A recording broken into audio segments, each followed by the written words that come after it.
जय श्री कृष्ण भक्तों। आज हम सुनेंगे माघ मास में सुने जाने वाली 8वें अध्याय की कहानी। यमदूत कहने लगा कि तुमने बड़ी सुंदर वार्ता पूछी है। यद्यपि मैं पराधीन हूँ, फिर भी तुम्हारे स्नेहवश अपनी बुद्धि के अनुसार बतलाता हूँ।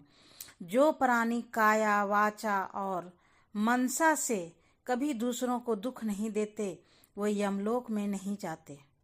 हिंसा करने वाले वेद, यज्ञ, तप और दान से भी उत्तम गति को नहीं पाते। अहिंसा सबसे बड़ा धर्म तप और दान ऋषियों ने बताया है।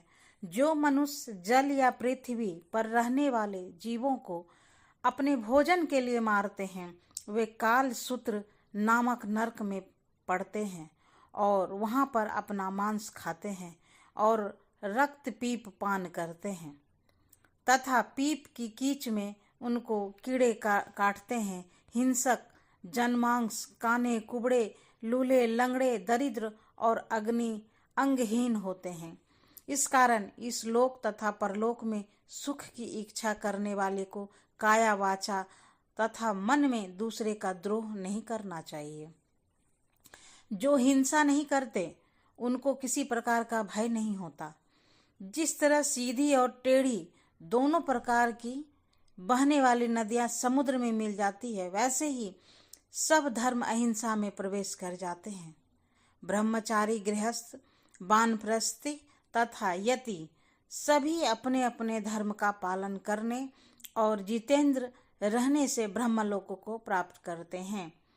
जो जलाशय आदि बनाते हैं और सदैव 5 यज्ञ करते हैं, वे यमपुरी में नहीं जाते। जो इंद्रिया के वशीभूत नहीं है, वेदवादी और नित्य ही अग्नि अर्थात हवन आदि का पूजन करते हैं, वे स्वर्ग को जाते हैं।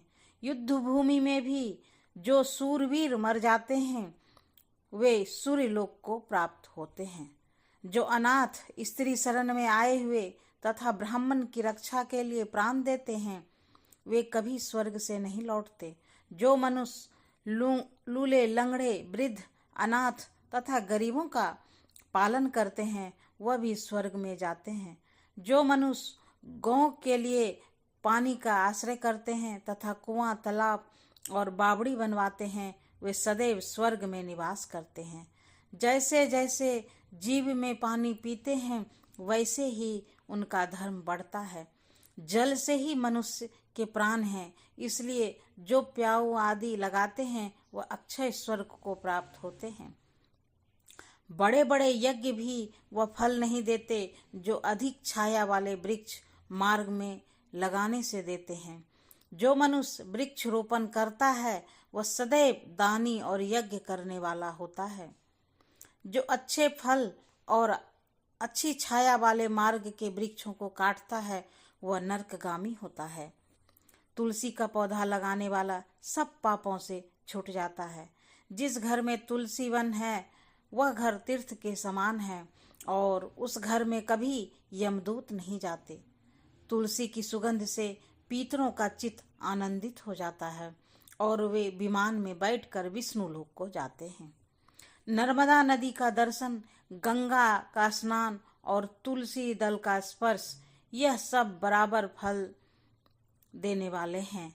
हर एक द्वादशी को ब्रह्मा भी तुलसी का पूजन करते हैं। रत्न, सोना, फूल तथा मोती की माला के दान का इतना पुण्य नहीं जितना तुलसी की माला के दान का है। जो फल आम के 1000 और पीपल से 100 वृक्षों को लगाने से होता है, वह तुलसी के एक पौधे के लगाने से होता है।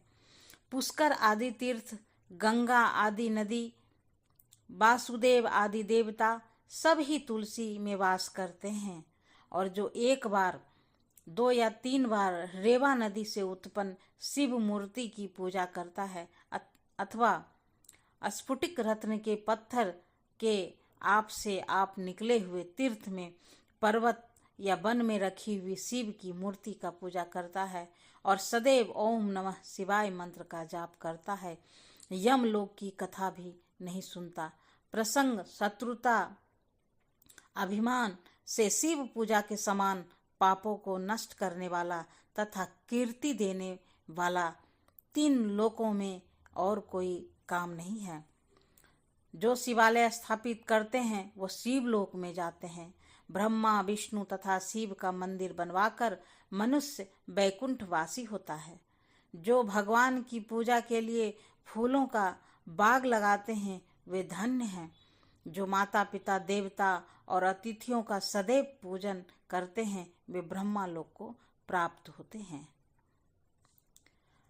8वें अध्याय की कहानी समाप्त। आगे और कथा कहानी सुनने के लिए हमारे चैनल को सब्सक्राइब कर लें और बेल आइकन को भी प्रेस कर लें ताकि आने वाली नोटिफिकेशन आपको मिलती रहे। Thanks for watching.